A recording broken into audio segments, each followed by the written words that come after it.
So, chapter 7. It's entitled Nonlinear Systems, but what it's really, the subtitle for this, is actually a method that we can employ to analyse any system, but it's particularly appropriate for these nonlinear systems. So I'll talk a little bit about an introduction, okay, what this is all about, and then we're going to study the method, which is called Lagrange's, using Lagrange's equations, okay, and then how we apply that to a linear system, which is worked example number 1, okay. Then there's a quick method that I'll briefly cover, and then how we apply that to nonlinear systems. The method is the same, irrespective of whether the system is linear or nonlinear. It's just that with a nonlinear system, you'll end up with a nonlinear equations. There'll be things like squares and sines and that sort of stuff in there, as well as other terms. So, solving dynamics problems, up to now in this module, and certainly in level 1 dynamics, there's two approaches, okay? There's Newton's second law, so force equals mass times acceleration, and you can write out the equations of motion in terms of Newton's second law. Nice and simple, straightforward. But the other way we could have done it is using energy equations. We know equations for kinetic and potential energy, and you can work out motion based on those equations. And that's what you did back in level 1 dynamics. Okay, simple problems. You can use energy or you can use Newton's second law. You should get the same answer. But those same principles can be applied to much more complicated oscillation problems. And in particular, like I said, when you've got a nonlinear system, this method is actually a little easier to deal with. So that's what we're going to talk about today. Energy in a system. Well, there's two types that you should already be aware of. Okay, kinetic energy is obviously the energy associated with something moving, and then you've got potential energy, which is associated here. It's associated with the energy you can store in a spring. But of course, the other form of potential energy is due to gravity. If something's raised up high, obviously it's got gravitational potential energy. And in the notes, you'll see the equation for potential energy due to gravity. But there's this third type of energy, which you may not have come across before, and that's called Raleigh's dissipation function. And that's to do with the damping in a system, okay? Because there's going to be energy associated with a damping in a system. And that equation, in the one-dimensional sense, is 1/2 c x dot squared, okay? So it's the velocity squared. So it's a little bit like the kinetic energy, 1/2 mv squared, okay? For the damping, it's 1/2 c v squared, or x dot squared. Now, the reason I've written it like this is that if you've got vectors for x and x dot, then obviously to multiply m by x squared, you have to pre-multiply by the transpose for that to work, because it's a matrix equation. That's why it's written like that. But that's the same thing, 1/2 mv squared, 1/2 kx, sorry, 1/2 mv squared, 1/2 kx squared, and 1/2 cv squared. And they're the three types of energy you get in a system. And what we do is we use this thing called Lagrange's equation, okay? And Lagrange's equation is based upon this term called L, which is known as the Lagrangian, okay? And the L is simply the kinetic energy minus the potential energy, okay? Kinetic energy minus potential energy will give us this thing L. And then you can stick, by determining various terms to do with L, so there's some partial derivatives in here and some time derivatives, you stick them into this equation, and that will give you an equation of motion, funnily enough, okay? So what have we got here? Well, we've got this term, which is the partial derivative of L with respect to q dot I, okay? Now Q, I call it a generalized coordinates. Basically, imagine you're dealing with say a 2-degree of freedom system, so you've got x1 and x2. Well, what you do is you set x1 to be q1 and x2 to be q2. Okay, so basically I'm just using q here as a general coordinate, because with these problems I may have a theta, I may have an x, I may have a j or a y or whatever, okay, and I'm just using q as a placeholder essentially. But say with a 2-degree of freedom system, simple linear system, you've got x1 and x2. Well, here we'd have an x1 dot, an x1 and x1 dot in here. And so what you have to do is you have to find the derivative of this term, this expression with respect to the first generalized coordinate, whatever that may be, but the velocity of that coordinate. Okay, then you have to take the time derivative of that term, which is what this d by dt is. Okay, that gives you the first term.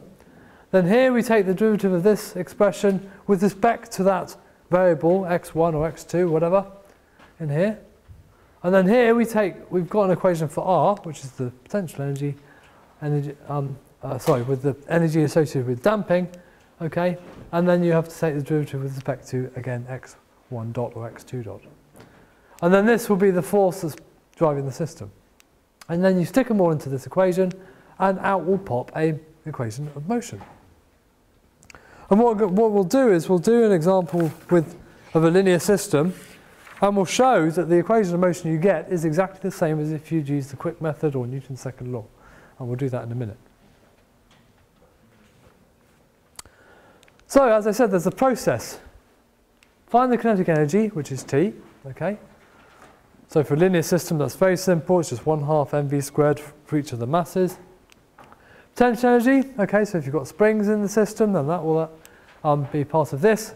If there's various things, some of the problems you'll deal with will have a pendulum, and obviously a pendulum, there's going to be potential energy in the downwards direction due to gravity, so you have to include that. And then if there's any dampers in the system, then that can be included in this R term. You then work out what the Lagrangian is, which is simply the kinetic energy minus the potential energy. You then take this term and you find the partial derivative with respect to the variable that you're interested in, but the velocity of that variable. Okay?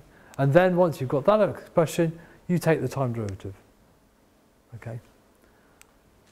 You then work out the Lagrangian, the derivative of the Lagrangian with respect to the variable you're interested in. So this is x1, this obviously is x dot 1. We'll go through this, it makes a lot more sense. And then you do the partial derivative for the dissipation function as well. And then you insert them into Lagrange's equation, okay, which is given. And this Lagrange's equation, which was on the previous slide, this one here is on your equation sheet in the exam. Okay, and obviously if there's no damping in the system, you just neglect this term because R is effectively 0. And if there's no force, then obviously this is 0. So you stick them into the equation for each motion, okay, for each I. So if you've got x1, x2, then I equals 1 and 2. And then you'll solve to find an equation of motion. Now, if you have got a linear system, let's do the example first. So here we have got a linear system here. Okay, we've got lots of springs and masses and dampers, and we know the quick method to get the equation of motion. Okay, remember to find the mass matrix. It's the masses that are across the diagonal.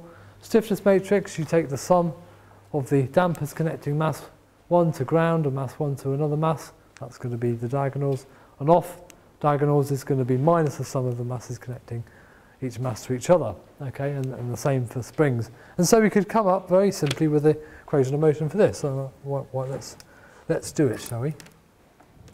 So we know that m, in this case, is just simply m1 and m2.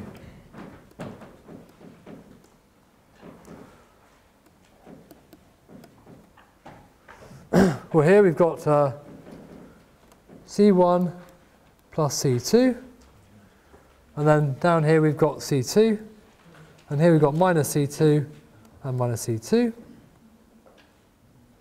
and then K. We've got K1 plus K2 here. For mass 2 we've got K2 plus K3.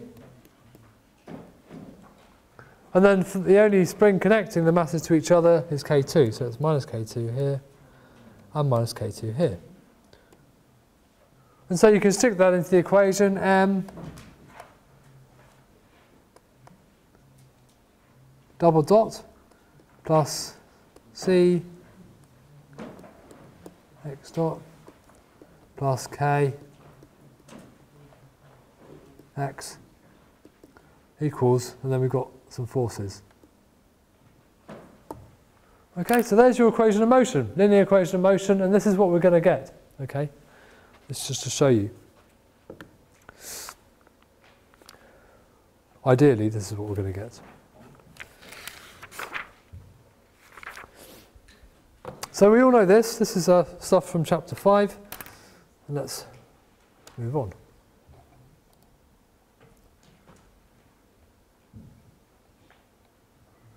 I wonder what happens if I...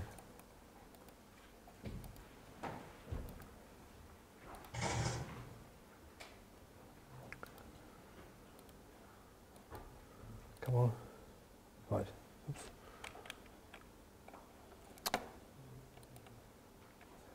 Okay, let's move on. So for that problem, let's take the kinetic energy. Well, that's simply the kinetic energy associated with mass 1 and mass 2. Okay, so 1/2 m1 x1 dot squared plus 1/2 m2 x2 dot squared. Very simple, straightforward. The percent energy, and this is neglecting gravity because we'll not worry about that at the moment.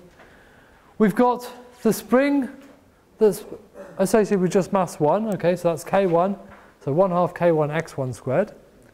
We've got the spring that's associated only with mass 2, which is 1/2 k3 x2 dot squared. Okay, if you go back to the diagram. And then you've got the spring that's between mass 1 and mass 2. So we need the relative displacement between mass 1 and mass 2. So that's why we've got 1/2 k2, then the quantity x1 minus x2 squared. Okay, because obviously if x1 and x2 move, the displacement is going to be relative to that movement. Okay. In terms of the order that you write x1 and x2, it doesn't matter because we're squaring it, and you'll get the same thing irrespective of the order of those two terms. And so what I've done here is I've gone through the equation, I've multiplied this out, so you get x1 squared minus 2x1 x2 plus x2 squared, okay, which is this term to the power of 2. Okay, so then I've got these three terms, and then what I've done is I've separated them in terms of the variables. Okay, so here we've got 1/2 k1 x1 squared plus 1/2 k2 x1 squared minus, so basically I've just multiplied this all out, okay, into these terms.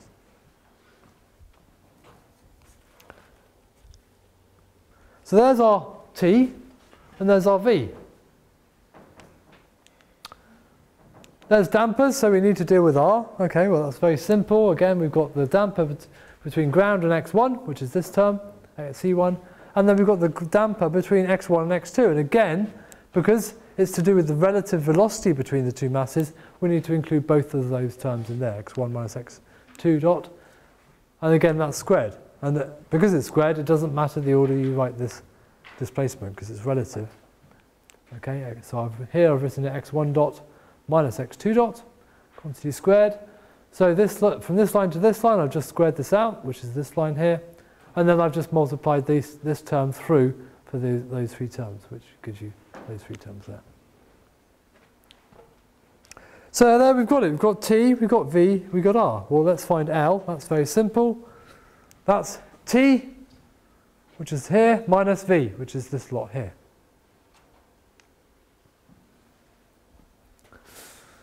So now we go through the motions. Let's first off set the generalized coordinates. We'll say Q1 is x1, okay, and Q2 is x2. So when I equals 1, we're thinking about x1, and when I equals 2, we're thinking about x2. And for the forces, well, we know that on mass 1, there's a force being applied called F1, and for the mass 2, we've got a force on the second mass, which is F2. So we go through. When I equals 1, we apply this equation to get this term, and then consequently this term. And so if you take the partial derivative of that big long Lagrangian equation, you pick out the terms that has x1 dot in, and then you differentiate it with respect to x1 dot. And so if I go back to the Lagrangian, okay, here's my term, okay. Remember, we're taking the partial derivative of L with respect to x1 dot. Okay, well, any term that doesn't have x1 dot in is a constant. You take the derivative of a constant, you get 0. So the only term we need to include is this one here. And obviously, you take the derivative of L with respect to x1 dot. Obviously, the 2 comes out the front, which obviously cancels out the half, because the half times 2 is 1, and you end up with m1 x1 dot. Yeah, does that make sense? All the other terms are a constant because an x1 dot isn't in anything else. And so we end up with m1 x1 dot, which is what we got. The time derivative of that is very simple. There's only one thing in there that varies with time, and it's not the mass. And so that becomes, you take the time derivative, that becomes m1 x1 double dot. Mass times acceleration. Okay, so there's the first term.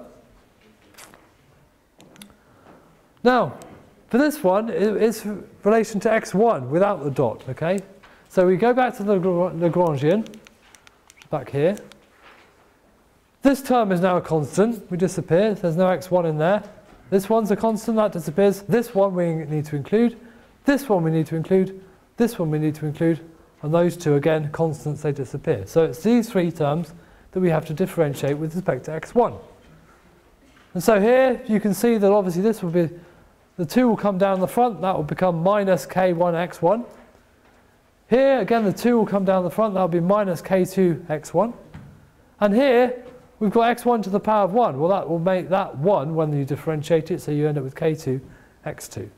And so that's what we get in this one. Minus k1 x1, minus k2 x1, and plus k2 x2. So there's the second term. Okay? And then we have to deal with r. So we go back again to our equation for r, which is here. And you take the derivative of r with respect to the velocity, x1 dot. So we need to include this term, and we need to include this term, and this term, but not this term, because we're dealing with x1 dot. So this term is effectively a constant, disappears. So we get c1 x1 dot, c2 x1 dot, and then minus c2 x2 dot. Okay, because obviously you take the derivative of this with respect to x1 dot, the x1 dot will disappear, becomes 1. And so you go through, which is there, okay? And then you take those terms and you plug them into the equation. So for I equals 1, there's Lagrange's equation. This here is the first term, minus the second term, which is this lot here, plus the third term, which is this lot here. And then you combine them together and you get this here, okay? This is just simplifying things out and grouping them in terms of the variables. Can you notice that this is the top line of the equation of motion that we wrote down? Yeah? We'll see it in a minute. And obviously here we've got the force being applied to mass 1. So you can go through the process for I equals 2. So this is solving for x2 and x2 dot. You do go through the same process. The first term is m2 x2 dot. Take the time derivative, that dot becomes 2 dots on top of here. So with respect to x2, you get the stiffness terms, and then when you do the thing for r and the velocity, you get this term for to do with the damping. So again, you plug that into the equation of motion, or Lagrange's equation, you get this term, and that matches the second line. And so if you group them together in matrix form, so here we've got, this term is this lot here, this term is here, and this term is here. And that, again, is simplifying it out. You group it in matrix form, and you get, those are the two equations, which can be written in matrix form like that. And that's what we had. If you go back to what you wrote down, if you did write it down, you'll find that it's exactly the same thing. We've got our mass matrix with the masses on the diagonal, times by the accelerations. We've got a stiffness matrix, or here's the stiffness, damping matrix. Here's the dampers between mass 1 and ground and another mass, which is here, okay? Here's the damper between mass 2 and the ground and another mass, which is C2. And then obviously you've got the minus the sum of the dampers connecting mass 1 and mass 2 together, which is here. Times by the velocity, and then you've got your stiffness matrix.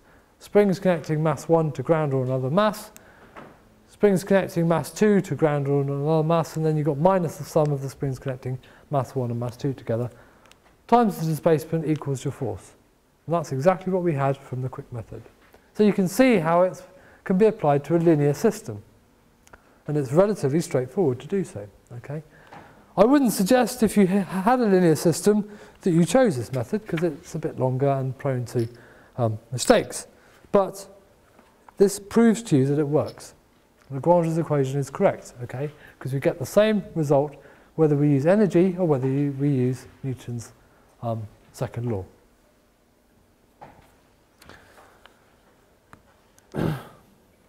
So, Lagrange's equation eliminates the need for free body diagrams.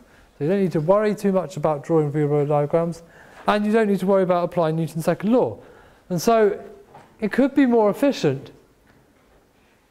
if you've got a very complicated system, especially if you've got various types of movement instead of just simple linear motion. Now there is this sort of quick method called the TVR method, okay, or the TV method if there's no damping. And basically, if you write the equations out like this, TV and R, so instead of writing x1 dot squared, I've written x1 dot x1 dot. This just makes it clearer.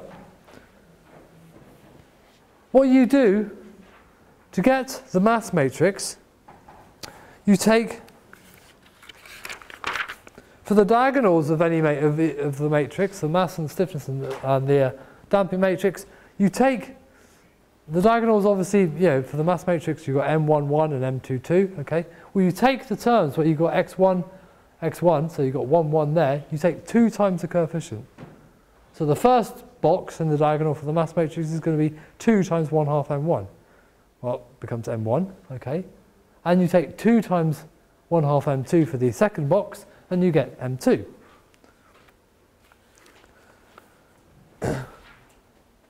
For V, we can deal with the springs, okay? So the diagonals, we've got this term as a diagonal, because you've got x1, x1. Here we've got x2, x2, so that's the other diagonal. You take 2 times the coefficient, so that becomes k1 plus k2 in the upper left-hand box. Lower right-hand box, you've got k2 plus k3, which is true. And then for the off diagonals, you take 1 times the coefficient for the off diagonals, so we've got minus k2. Okay? And the same thing for R, 2 times the coefficient for the upper left-hand box, because you've got 1 and 1 here, so that becomes C1 plus C2. 2 times the coefficient for the lower right-hand box, 2 and 2, so that's C2.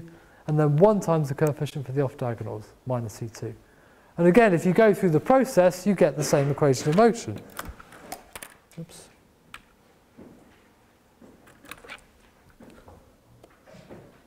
So we take 2 times the m1, which is, sorry, 1/2 m1, which is m1. Off diagonals are 0, because there's no x1 dot x2 dot over here, and m2. Okay. And then for the stiffness, we've got 2 times this coefficient here, and 2 times this coefficient for the diagonals. So we've got k1 plus k2, and then k2 plus k3, and then 1 times the coefficient for the off diagonals. So we've got minus k2.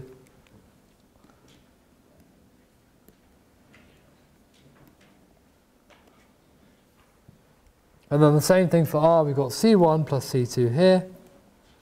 So that's the first term. You've got the upper left-hand diagonal. The lower right-hand diagonal is just C2.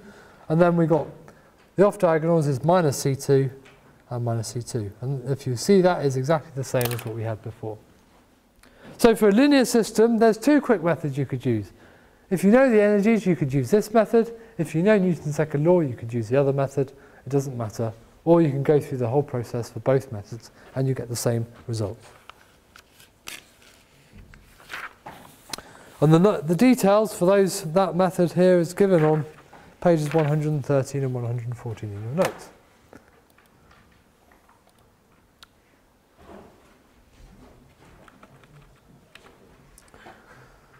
Okay, so let's do a second example. This time, this system, we're not going to approximate for small angles. It's not a linear system, okay? You've got a pendulum here, and a pendulum, if you don't make the assumption of small angles, a pendulum is a non-linear system, and you'll see that when you go through to the examples. But But then we've got a spring and a mass. So we've got obviously a ground, a spring connecting to a mass, big M, which can move backwards and forwards. And connected to big M is a pendulum that can move backwards and forwards. We've got a displacement, x1, and we've got another displacement. This time it's an angular displacement, which are called theta 2. Okay? And there's a force being applied to the bottom of the pendulum. And the question says, find the equation of motion for this system. Now you can imagine Newton's second law for this sort of system might be quite tough. You've got obviously big M times x1 double dot, which is your mass times acceleration. But then you've got a little m down here, and that's moving with respect to x1 dot, it's moving with respect to theta, and all sorts of things like that. Okay, so let's use the energy method instead. So we find the kinetic energy. Now, to find the kinetic energy of the little bob at the bottom of the pendulum, what I'm going to do is a bit of a trick, but it works. The coordinates of the displacement of the position of that bob, okay, x and y, the xy coordinates of that bob.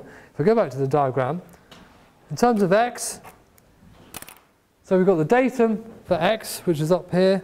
Where's my screen gone?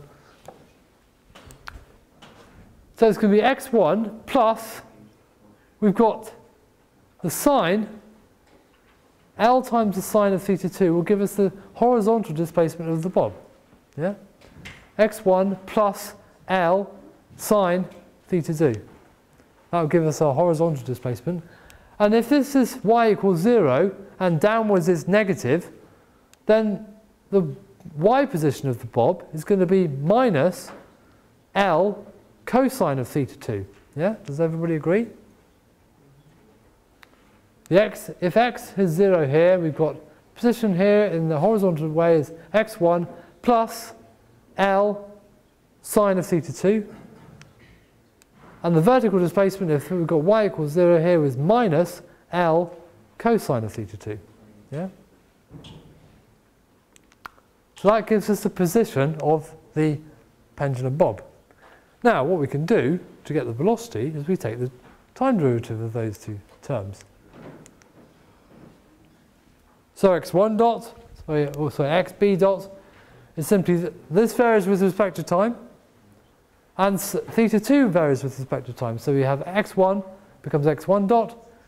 You take the time derivative of sine of theta 2, well, you have to use the chain rule, okay, so that you get a theta dot out, and then you have cosine, okay, because the differential of sine is cosine. And then here, the differential of cosine is minus sine, so that the minus disappears, and we have a theta 2 dot coming out as well. So there's our x and y coordinates. There's the x and y coordinates for the position, and then here we've got the velocities based on that equation. That's the trick to use when you've got a pendulum. Think about setting up a datum and then find the position, which is relatively straightforward. Take the time derivative, you get the velocities. Now we've got the velocities, we can then apply the equation to our kinetic energy. So this term, the first term is the obviously kinetic energy of just that trolley, just the thing that's moving backwards and forwards. And then we've got the small mass, the bob at the end of the pendulum. And that's obviously moving in the x direction, but it's also moving in the y direction. Okay, and so we take those two velocities. Obviously they're squared. We can do some simplification. You then take that term and you square it, which gives us these three terms. The y term, you square it, you get that term. And notice what's happening in this equation. We've got a cosine squared theta 2 and a sine squared theta 2. You add the two together, what do you get? 1. So this term drops out. Okay, so it's just here. Okay, so those two terms disappear, leaving one of those. And then, like I said, you can multiply. We've got a half and a half, so that can come out. We've got an m1 plus an m1, a big M plus a little m times by this term, which is this one. We've got this term on its own. We can't do anything about that, except you've got to multiply it by m. So that's in there. And then here we've got to multiply that term by m, so you get this term here. There's our t. Quite complicated. And you can see straight away that this is not linear. We've got cosines in here, we've got theta 2 dot squares, we've got x1 dot squares, all that sort of fun stuff.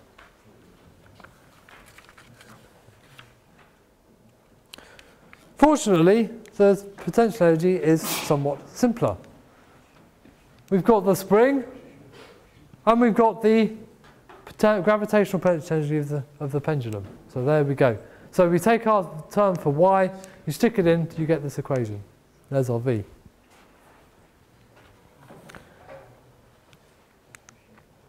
Now for the forces, the big Q1 and big Q2, we've got to determine what they are. Now there's a couple of methods. We could think about it in terms of work, or you can think about it in terms of just sort of thinking about how the force is being applied. We've got that force that's being applied to the bottom of the pendulum, okay, big F.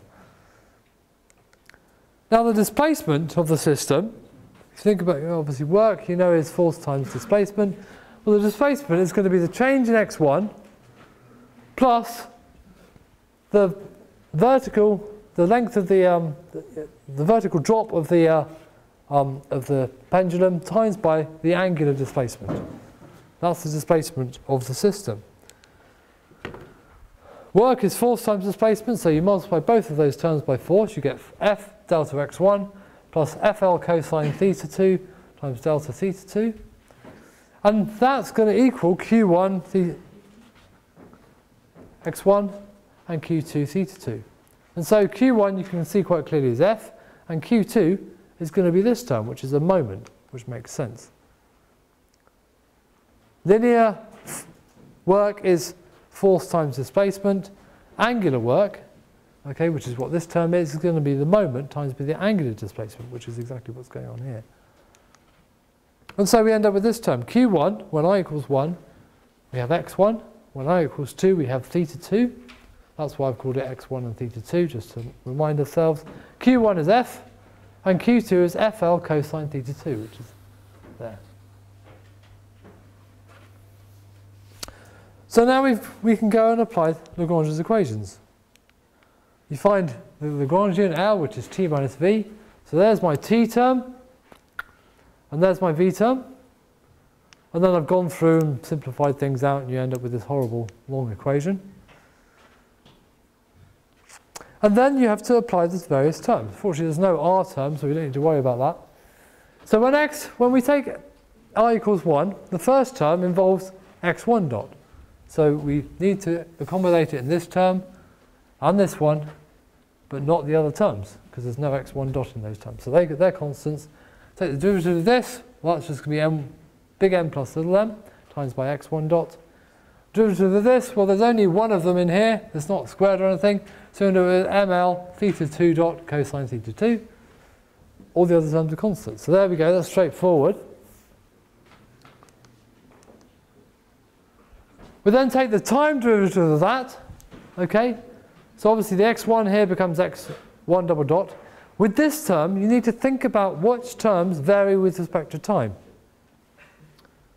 We've got a theta, a velocity, theta, okay, theta 2 double dot. Well, that varies with respect to time, so that becomes the theta 2 double dot.